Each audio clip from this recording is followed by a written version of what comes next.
Diki meraba bagian bawah sepatunya dan menemukan suatu benda. Setelah diambil dan diamati, ternyata benda itu semacam keris kecil sebesar telapak tangan, dengan bentuk mirip salah satu tokoh pewayangan.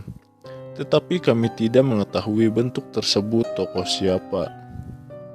Aku sempat ikut memegang benda tersebut, dan ketika berada di tanganku, aku merasakan ada semacam sentakan energi yang keluar dari benda itu. Bawa saja tidak apa-apa. Jika memang itu rezekimu, benda itu akan terus ikut denganmu. Tapi jika bukan, dia akan hilang dengan sendirinya, ucap Yono kepada Diki. Tapi gunanya untuk apa ini, Mas? Tanya Diki. Aku juga tidak tahu. Kalau memang ada manfaatnya, biasanya nanti kamu akan tahu dengan sendirinya, jawab Yono. Mengikuti saran Yono, akhirnya Diki membawa benda tersebut dengan memasukkannya ke dalam ranselnya, dan kami pun bergegas melanjutkan pendakian. Pendakian kami pun dilanjutkan. Malam semakin pekat, dan aura mistis di gunung ini jadi semakin menebal. Entah karena efek dari benda yang ditemukan Diki tadi, atau memang sudah kewajaran karena jalur ini memang sangat jarang dilalui. Bahkan saat ini hanya kelompok kami yang mendaki melalui jalur ini. Ditambah lagi malam ini adalah malam satu suro, malam puncak atau pesta dunia gaib. Menurut kepercayaan beberapa kalangan masyarakat. Semakin lama kami berjalan, rombongan depan yang tadinya berisi sekitar 15 orang, kini semakin terpecah menjadi 3 bagian, dikarenakan mulai terlihat perbedaan stamina dari masing-masing personil. Yono meyakinkan kami bahwa sudah tidak ada percabangan jalur, jadi meskipun ada yang tertinggal, kami tidak perlu khawatir akan tersesat. Yang terpenting, jangan ada yang tertinggal sendirian. Minimal harus ada yang menemani satu orang. Seperti halnya diriku kini yang berada di tengah bersama Anton dan 2 orang lainnya. Sedangkan bagian depan bersama Yono sudah cukup jauh meninggalkan kami, dan bagian belakang juga berjarak lumayan jauh. Lumayan juga ya trek jalur ini, jarang ada bonus, gak kayak jalur Keledung, ucapku di tengah percakapan kami saat istirahat sejenak. Jalur Keledung sih emang lebih enak, cuma lebih jauh kayaknya, jawab Anton. Jadi kita mau nunggu yang belakang apa mau lanjut? Ucap Wisnu, salah satu teman yang bergabung di timku.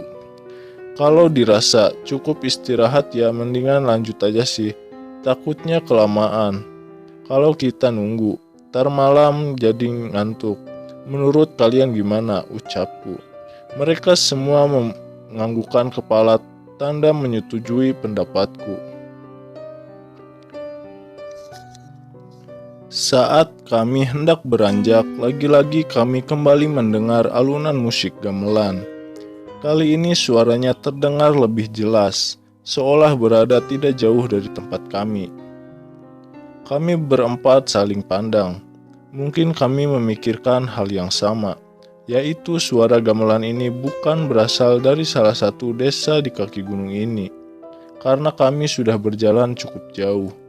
Jadi rasanya tidak mungkin suara gamelan dari desa di bawah bisa sampai di sini, apalagi sejelas ini. Jalan aja yuk Ton, jangan kelamaan di sini, dingin, ucapku setengah berbisik kepada Anton. Anton mengangguk lalu segera beranjak dan kami mengikuti di belakangnya. Tak sampai 15 menit kami berjalan, tiba-tiba Anton menghentikan langkahnya. Aku yang tidak menyadari dia berhenti pun sempat menabraknya. Begitu pula Wisnu dan Andre yang berada di belakangku. Kenapa Ton? Tanyaku. Ingat kejadian di Sumbing gak? Ucapnya balik bertanya padaku. Iya kenapa? Yang di depan mirip salah satu yang ada di sana. Gede. Iya terus gimana? Gak tahu. Tunggu pergi kali ya. Ya udah doa aja, kalian yang di belakang bantu doa ya, ucapku. Ada apa emang? Tanya Andre. Biasa ada yang nunjukin kalau di sini tempat dia, dan dia dihalangi jalan kita, jawabku. Kami berempat pun berdiam diri sejenak untuk berdoa menurut kemampuan dan kepercayaan kami masing-masing.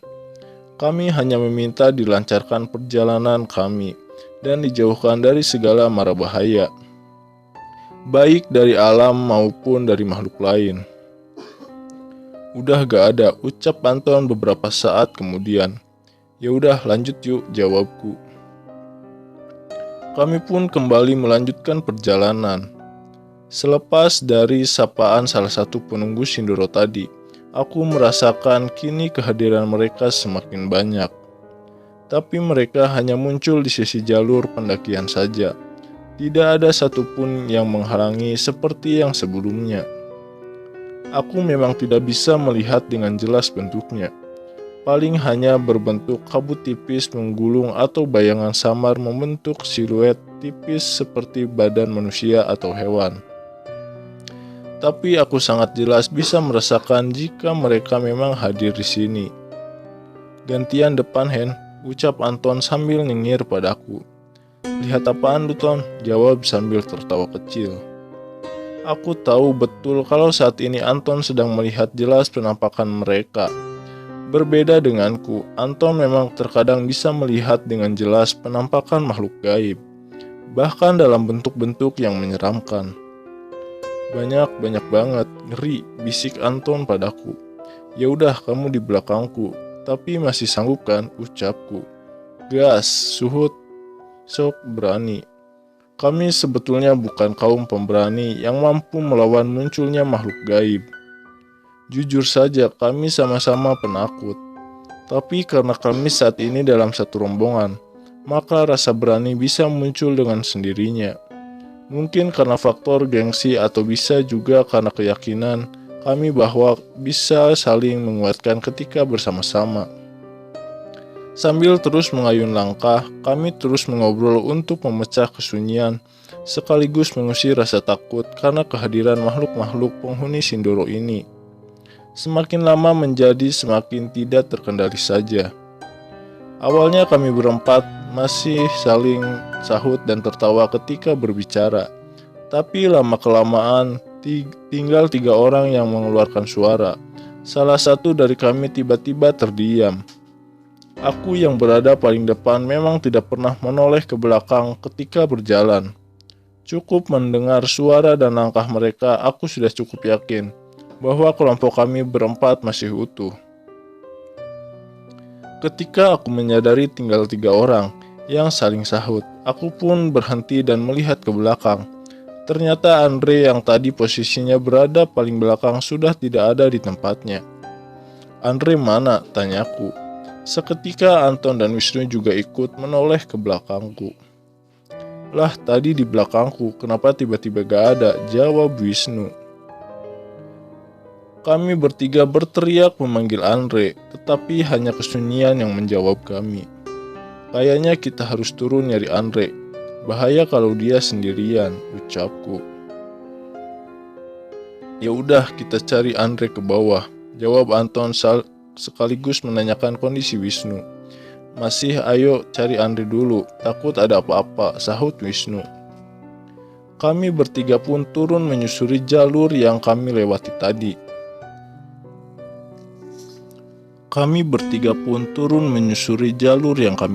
tadi.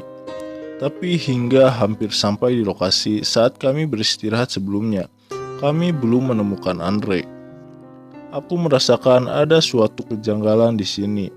Aku pun berusaha tenang lalu merekonstruksi ulang awal mula perjalanan dari saat kami terakhir kali istirahat tadi. Tadi kami kembali melanjutkan perjalanan saat mendengar suara gamelan. Lalu ada sedikit gangguan, dan selama perjalanan itu tim kami berempat masih lengkap. Tapi tak lama Andre tiba-tiba hilang. Secara logika, jika dia berhenti sendiri entah dengan alasan apapun, seharusnya jaraknya tidak jauh. Tapi saat kami turun, Bahkan hampir sampai di lokasi istirahat kami belum menemukannya. Gimana? Ucap Anton membuyarkan lamunanku. Cari ke bawah lagi, jawabku. Kami bertiga pun kembali turun menyusuri jalur semula. Dan ketika kami sampai di lokasi kami istirahat tadi, kami bertiga benar-benar dibuat kaget dengan apa yang kami temui di situ. Ternyata Andre berada di situ sedang duduk di sebuah batu besar sambil merokok. Melihat kedatangan kami, Andre sempat terkaget lalu membuang sisa puntung rokoknya dan beranjak. Lah ngapain kalian balik lagi? Kan udah aku suruh duluan tadi, ucap Andre. Hah? Ini bagaimana maksudnya? Aku benar-benar bingung atas situasi ini. Kulihat Anton dan Wisnu pun tak kalah bingung. Terlihat dari ekspresi wajah mereka. Bentar-bentar, aku benar-benar bingung ini. Coba kamu jelasin dulu, Dre. Dari mana saja kamu tadi? Ucapku. Maksudnya gimana sih? Kalian bertiga kok kayak orang bingung gini? Ada apa sebenarnya? Ucap Andre tak kalah bingung. Oke, coba aku jelasin dulu ya. Sepertinya ada yang aneh. Jadi tadi kan kita istirahat bareng di sini. Lalu kita lanjut jalan bareng berempat. Terus di tengah perjalanan kamu tiba-tiba hilang. Terus kita cari sampai di sini, ternyata kamu balik lagi ke sini, Dre, sambungnya. Apa maksudnya, Ton? Dari tadi aku duduk di sini, gak kemana-mana. Kita emang tadi istirahat bareng di sini. Terus kalian kan ngajak jalan lagi. Nah, karena rokokku belum habis, jadi kalian kusuruh duluan. Nanti aku nyusul. Lagian kupikir tidak sampai 3 menit paling rokokku habis dan bisa menyusul kalian. Pas aku lagi siap-siap mau jalan, tahu-tahu kalian malah balik lagi ke sini dengan wajah bingung kalian dengan jelas Andre. Aku tertegun mendengar penjelasan Andre. Dia bilang hanya 3 menit. Sedangkan aku dan mungkin saja Anton dan Wisnu juga merasakan hal yang sama. Merasa kami tadi sudah berjalan setengah jam lebih. Dan satu lagi yang aneh, kami merasa Andre tadi juga ikut jalan. Jika penjelasan Andre benar bahwa dia tetap di sini, lantas siapa yang ikut jalan bersama kami tadi? Nampaknya ada yang sedang mempermainkan kita, ucapku. Yang bawa jam, coba cek jam kalian masing-masing, sambungku. Ketika kami memeriksa jam yang kami bawa, kami kembali merasa terheran.